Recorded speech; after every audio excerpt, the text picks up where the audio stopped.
मूर्तिजापूर जवळील राष्ट्रीय महामार्ग क्रमांक 53 वर गुप्ता पेट्रोल पंप जवळ अकोल्याकडून अमरावतीकडे जात असलेला गॅस टँकर क्रमांक CG08AF 2426 व अमरावतीवरून अकोल्याकडे जात असलेला टाटा ट्रक क्रमांक MH09 EM 9994 यांची एकमेकांची समोरासमोर जोरदार धडक बसली।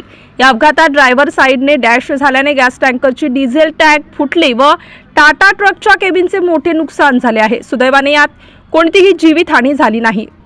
गॅस टँकर असल्याने त्यात त्याची डिझेल टँक फुटल्याने भीतीचे वातावरण निर्माण झाले होते। त्यात राष्ट्रीय महामार्गावर दोन्हीकडून वाहतूक थांबल्याने वाहनांच्या रांगा लागल्या होत्या।